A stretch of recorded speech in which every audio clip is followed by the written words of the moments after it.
are here in the Strip District in Pittsburgh today. And this is the Strip District. This is on the Smallman Street side. I don't know how much you're gonna be able to hear me, but I can do a voiceover if I need to. But I wanted to show you kind of the Strip and also why it's called the Strip. So we are looking along the river. The river is right there running now perpendicular to us. That bridge crosses the river. And then on the other side, it is mountain and a giant truck. So because the Strip District is laid out in a long strip between the river and this mountain, that's why it got its name. We live and work, although Chris is between tours and I'm unemployed, in the suburbs now, but 1,000 years ago, when I was a mere child of 22, I worked in the Strip District. And a few years ago, when Chris did local tours, she gave tour, her office was just a few blocks that way, and she would park across the river and walk across this bridge to work. For years, the Strip has been a place where you can come and get wholesale goods and imported goods. Way back in the day, this used to be the industrial hub of the city. There were a lot of mills and things here. And then eventually it became where wholesalers would offload their goods and give them to people around town. And there were railroad tracks that went along here. So that also adds another definition to the term the Strip District, because the strip of land where the railroad tracks would be. And this building behind us is a really, really long building that used to be the produce auction building. And all of my life, as far as I can remember, it has sat empty. This street was a free-for-all. Like, yes. It kind of had lanes, but people would just do whatever they want. They would make U-turns. They would park along the produce building because sometimes there would be people selling flowers there out of buckets. That's all I ever remember. That's all I ever remember being there when I was in college. And you could kind of park along it. You could go make a U-turn down by the church that's in the background. By the way, that's a Polish church, St. Stanislaus. And it was a big church for Polish immigrants in the area. Pittsburgh has a lot of Polish immigrants. So that was always the church you saw down at the end of Smallman Street here in the Strip. And this building, like I said, sat empty, but it used to be where the wholesalers would bring in produce and then auction it off for people to take and go around the city.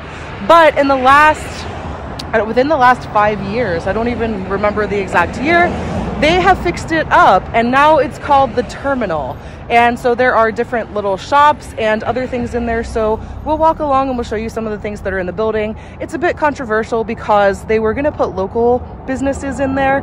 And I know that some of the local businesses kind of got pushed out in favor of bigger chains, and that was a point of contention.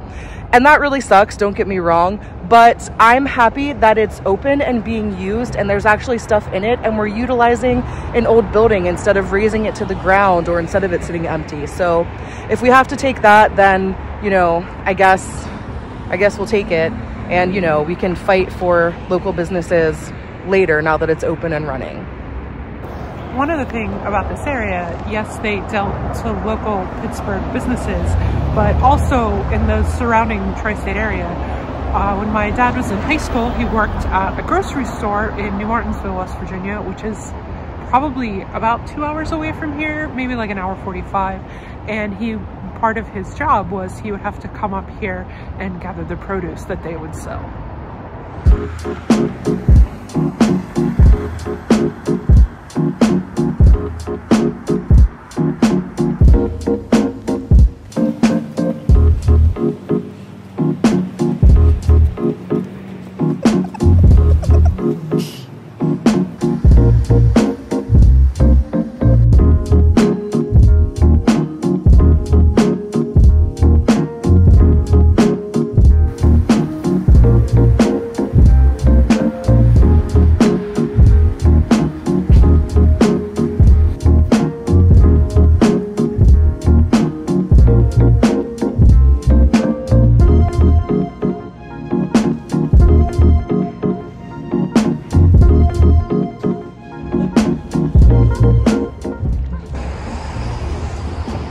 in Pittsburgh. It is about 21 degrees, which is pretty effing cold. We are very bundled up.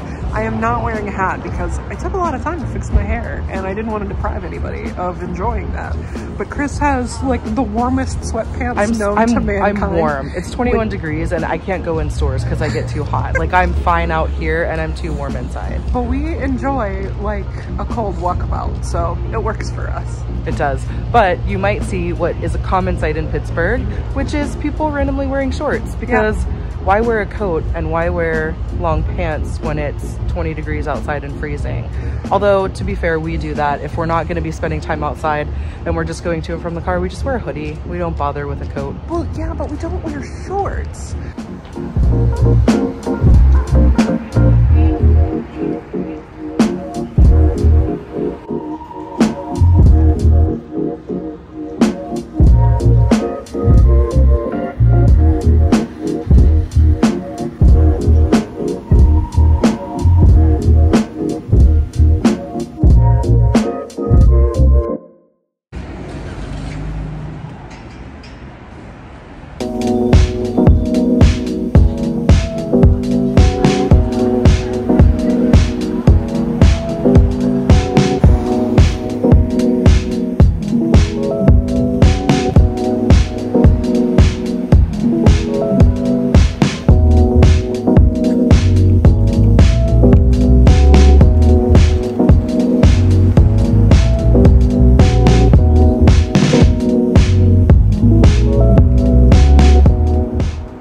Is our niece. And also Fer Coffee right over there is a really nice coffee place with a cool atmosphere, and they also have cocktails and snacks and things, so we often stop in there and get a coffee.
Wholey's Wild Alaskan Grill has amazing lobster bisque fries, or at least they did several years ago, but I can no longer eat there with my allergies, but it's really good if you are not allergic to seafood.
So I watch a YouTuber called Cecilia Blomdahl, and she always has this like really great looking brown cheese that's supposed to be kind of sweet that she puts on bread. And I've looked so many places and I can never find it. Penmac had it and I'm so excited to try it.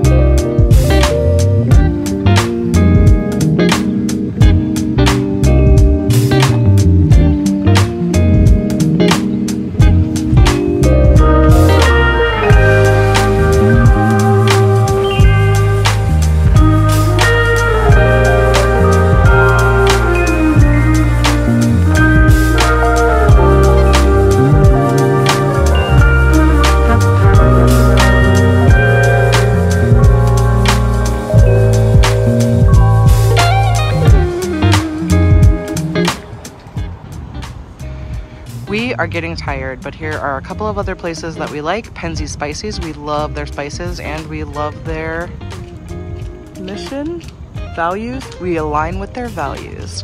Labad's Grocery is kind of cool. We've been in there. Here's some kitchen stuff. Pepe's has delicious sandwiches. Mancini's is the bread and the pepperoni rolls that Pittsburghers love. And down there is Wholey's, which is a lot of like fish and seafood wholesale. So unfortunately, I don't go in there anymore, but it's a cool spot that the Strip is known for.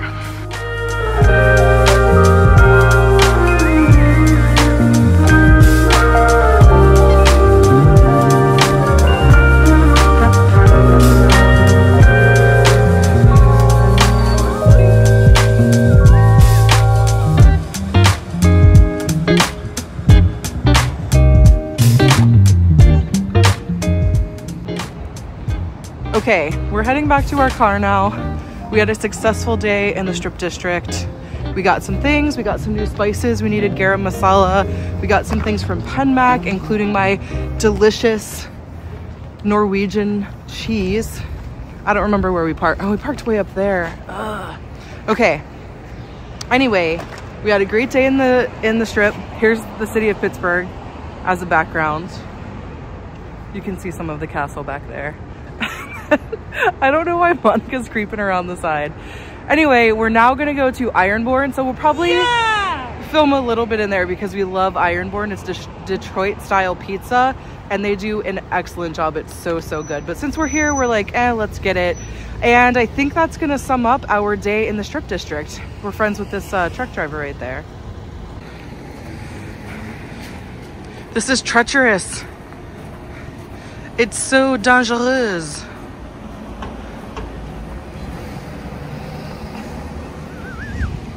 Monica's crossing the street because she doesn't want to walk on this. Weather update, it's now 22 degrees, but we are like sweaty because we bundled up. We aren't. I'm so warm, but it's because we bundled up so well. Every time we went inside, we were burning up. You weren't? No.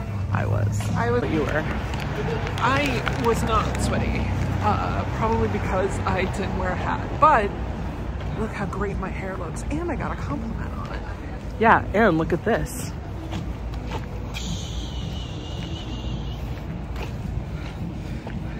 Hell yeah, baby.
and now we're ready to go home.